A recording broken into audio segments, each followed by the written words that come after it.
We're aware that the Ukrainian government has actively supported neo-Nazi organizations to the point that the far-right Azov battalion, which the US once outlawed, now serves as the nation's National Guard. Thus, while these threats may originate from non-state actors, the government is still involved in some capacity. And there are a lot of grounds for accepting this assertion. Ukraine has long hated Hungary, in part because of the country's anti-Ukrainian stance during the war. Hungary stated barely a week ago that it and the EU are still far apart on aiding Ukraine. Welcome to TFI Global, the antidote to mass delusion. Hungary's aid avoidance in Ukraine is old news. Zelensky's frustration boiled over, and now he and his minions are serving Hungary's ministers death threats on a diplomatic platter.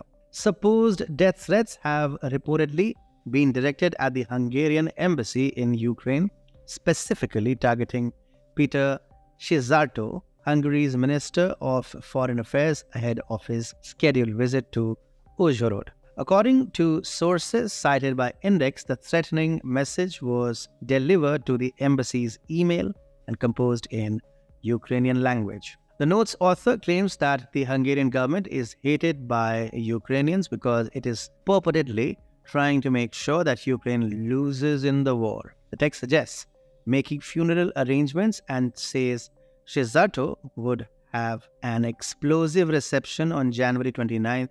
God forgives, but Ukrainians do not, is how the message ends. Looks like they just watched the Godfather movie or discovered that there is a movie called Godfather. Anyway, Tamás Menger, the State Secretary of the Ministry of Foreign Affairs in Hungary, said on Facebook that PeterSzijjarto does not deter Hungary from representing its interests in light of the threat. The Polish Prime Minister attacks Hungary's position, which advocates for peace, with unacceptable statements, while the head of the Ministry of Foreign Affairs, PeterSzijjarto, receives death threats.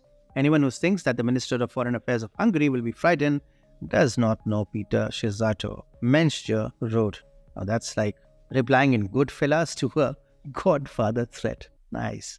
The goal of the meeting between Hungarian Prime Minister Viktor Orban and Ukrainian President Volodymyr Zelensky is to provide the groundwork for the meeting between the two countries' ministries of foreign affairs, which is set for January 29th in Uzhhorod.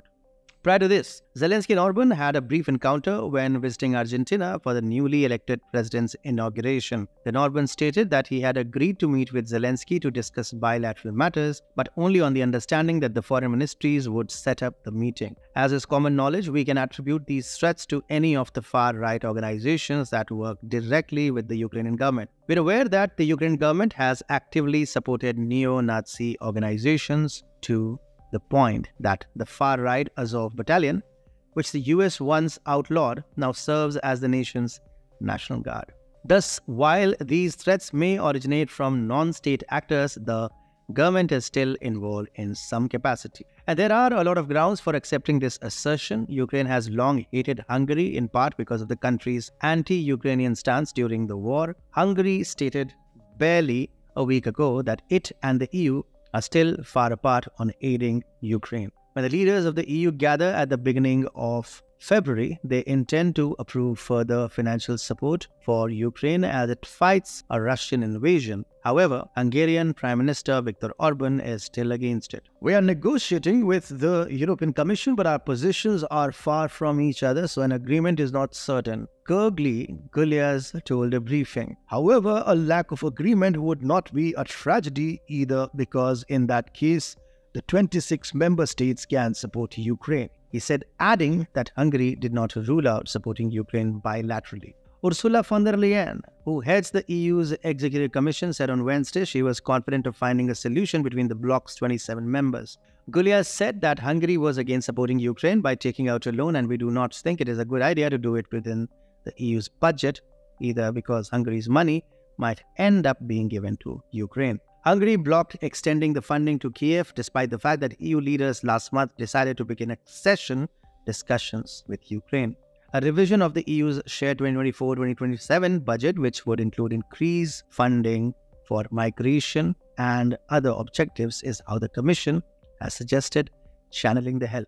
although it has been considered, giving aid under 26 bilateral agreements is more difficult and costly than using the EU's coffers, and it may weaken the union of the member states. Furthermore, Hungary escalated its warnings a few months ago to stop additional EU funding for weapons to support Ukraine, undermining the Western nations' display of unity at the G7 conference. PeterSzijjarto stated that unless Kiev expunges Hungary's OTP bank from its list of war sponsors, his government will withhold an additional 500 million euros from the European Peace Facility, a fund that reimburses EU member states that provide military help to Ukraine.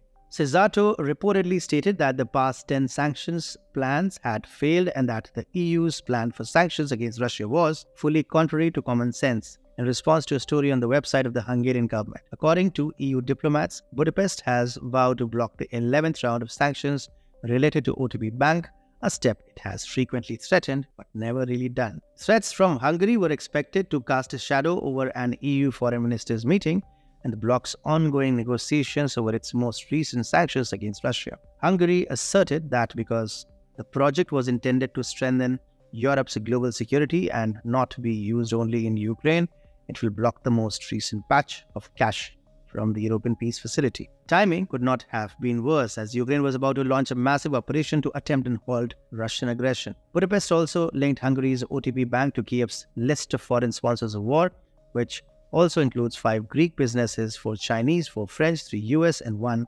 British organization. The way Hungary has connected the issues has always irked EU diplomats, and Kiev has always caused them frustration. Hungary has never blocked the transfer of cash or the implementation of any comprehensive sanctions package, but it has refused to provide Ukraine with any military hardware and has complained bitterly about EU penalties against Russia.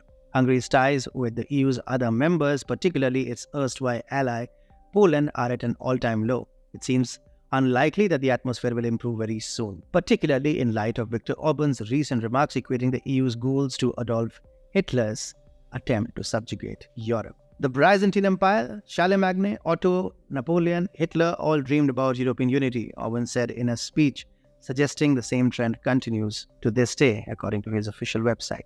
Clearly, Zelensky's patience has worn thin, with death threats now directed at Hungary's ministers. From being an underdog to somebody who's lost territories to somebody who is now issuing death threats out of frustration, Zelensky and his minions have certainly come a long, long way.